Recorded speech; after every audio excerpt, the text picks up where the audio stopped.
বাংলার এক নিভৃত গ্রাম, নাম তার চর নীলডাঙ্গা। গ্রামটার পাশ দিয়ে বয়ে গেছে একটি ছোট নদী, শান্ত, গভীর আর রহস্যে ভরা। এই গ্রামেরই এক ছেলে ছিল, আরিফ। একসময় আরিফদের পরিবার ছিল গ্রামের সবচেয়ে সুখী পরিবারগুলোর একটি। বড় বাড়ি, জমি, ধানক্ষেত, কোনো কিছুর অভাব ছিল না। কিন্তু সময় সব সময় একরকম থাকে না। এক বছরের বন্যা, তারপর ঋণ, তারপর একের পর এক দুর্ভাগ্য। ধীরে ধীরে সব কিছু হারিয়ে ফেলল তারা। যে মানুষগুলো একসময় তাদের ঘরে এসে খেত, আজ সেই মানুষগুলোই আরিফকে দেখে মুখ ফিরিয়ে নেয়। গ্রামের আড্ডায় আর তার জায়গা নেই। সবচেয়ে কষ্টের ছিল, যে মেয়েটাকে সে মনে মনে ভালোবাসত, সেও একদিন তাকে ছেড়ে চলে গেল। সেই দিন আরিফ বুঝে গেল, এই সমাজে তার জন্য আর কোনো জায়গা নেই। এক গভীর রাতে সে চুপচাপ নদীর পাড়ে এসে দাঁড়াল। আকাশে ছিল পূর্ণিমার চাঁদ, নদীর জলে ঝিকিমিকি আলো। আরিফ একটি পুরনো বড় নৌকা খুলে দিল, তারপর ধীরে ধীরে নৌকোটা ভাসিয়ে দিল অজানা নদীপথে। সেই দিন থেকেই নৌকোটাই হয়ে গেল তার ঘর। দিনের বেলা সে নদীতে জাল ফেলে মাছ ধরে, বিকেলে পাশের কোনো বাজারে গিয়ে সেই মাছ বিক্রি করে। সেই টাকায় চাল ডাল কিনে নৌকার ওপরেই রান্না করে খেয়ে নেয়। রাত হলে নদীর বুকে ভেসে থাকে তার নৌকো। চারপাশে ঘন জঙ্গল, ঝিঝি পোকার শব্দ আর গভীর অন্ধকার। এভাবেই কাটছিল তার একাকী জীবন। একদিন সন্ধ্যার পর সে নৌকোটা বেঁধেছিল এক বিশাল বাঁশঝাড়ের নিচে। রাত তখন গভীর। আরিফ নৌকার ওপর বসে রান্না করছিল। হঠাৎ বাঁশঝাড়ের ভেতর থেকে অদ্ভুত শব্দ শোনা গেল। পাতাগুলো কাঁপছে, বাতাস হঠাৎ ঠান্ডা হয়ে গেল। ঠিক তখনই নৌকোর সামনে দেখা দিল এক বিশাল সাপ। কিন্তু আরিফ ভয় পেল না। সে ধীরে ধীরে আল্লাহর নাম নিতে শুরু করল আর দোয়া পড়তে লাগল। হঠাৎ সাপটা মিলিয়ে গেল। কিছুক্ষণ পর নৌকোর পাশে দেখা দিল এক কালো বিড়াল। তার চোখ দুটো যেন আগুনের মতো জ্বলছে। আরিফ আবার দোয়া পড়তে লাগল। হঠাৎ জঙ্গলের অন্ধকার থেকে বেরিয়ে এলো এক ভয়ঙ্কর বাঘ। বাঘটা গর্জন করছে, চারপাশের বাতাস কেঁপে উঠছে। তবুও আরিফ ভয় পেল না। সে চোখ বন্ধ করে আরও জুড়ে আল্লাহর নাম নিতে লাগল। ঠিক তখনই বাঘটা মিলিয়ে গেল, আর তার সামনে দাঁড়িয়ে রইল অপূর্ব সুন্দরী এক পরী। তার শরীর থেকে নরম আলো বেরোচ্ছিল, চোখে ছিল অদ্ভুত মায়া। পরীটা লজ্জা পেয়ে বলল, আমি তোমাকে ভয় দেখাচ্ছিলাম, কিন্তু তুমি ভয় পাওনি।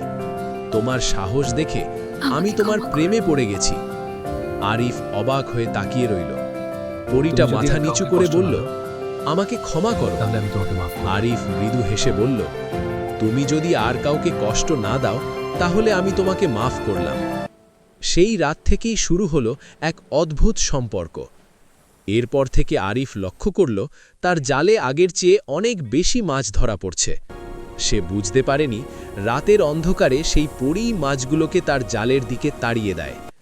পরী সব সময় তার আশেপাশে ঘুরে বেড়াত, বিশেষ করে রাতের বেলা। একদিন আরিফ হঠাৎ তাকে দেখতে পেল। পরী আর লুকাতে পারল না, সে সব সত্যি বলল। সেই দিন থেকে তারা একসাথে সময় কাটাতে শুরু করল। দিনে আরিফ নৌকায় ঘুমাত, আর রাতে তারা জঙ্গলের ভেতর ঘুরে বেড়াত। ফুলের বাগানে দুষ্টুমি করত, নদীর ধারে বসে গল্প করত।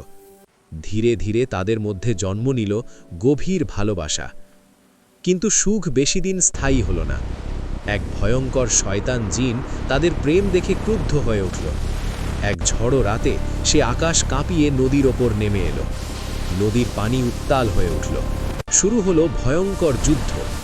পরী তার জাদু দিয়ে লড়াই করছিল, আরিফ আল্লাহর নাম নিয়ে দোয়া পড়ছিল। শেষ পর্যন্ত জিনটা পালিয়ে গেল। কিন্তু সেই যুদ্ধে আরিফ মারাত্মক আহত হল। অনেক দিন সে নৌকার ভেতরে শুয়ে থাকল। পরী দিনরাত তার সেবা করতে লাগল। জঙ্গল থেকে ঔষধি গাছ এনে তার ক্ষত সারিয়ে তুলল। ধীরে ধীরে আরিফ আবার সুস্থ হয়ে উঠল। এই ঘটনার পর তাদের ভালোবাসা আরও গভীর হয়ে গেল। কিন্তু বিপদ শেষ হয়নি। এক রাতে নদীর গভীর থেকে উঠে এলো এক ভয়ঙ্কর জলদানব। নৌকোটা প্রায় উল্টে যাচ্ছিল। পরী তার জাদু দিয়ে সেই দানবকে তাড়িয়ে দিল। আরেক রাতে তারা পথ হারালো অভিশিপ্ত কুয়াশার বনে। যেখানে ঢুকলে কেউ আর ফিরে আসে না। অনেক কষ্টে তারা সেই বন থেকে বেরিয়ে এলো, কিন্তু সবচেয়ে বড় বিপদ আবার সামনে এলো। সেই শয়তান জিন ফিরে এলো, এবার আগের চেয়েও বেশি শক্তি নিয়ে। শুরু হলো শেষ যুদ্ধ। আকাশে বজ্রপাত, নদী উত্তান, জঙ্গল কাঁপছে। পরী তার সমস্ত শক্তি দিয়ে লড়াই করল। আরিফ চোখ বন্ধ করে দোয়া পড়তে লাগল। শেষ পর্যন্ত তারা মিলে জিনটাকে নদীর গভীরে বন্দী করে ফেলল। সব কিছু শান্ত হয়ে গেল। এক ভোরে নদীর ওপর সূর্য উঠছিল।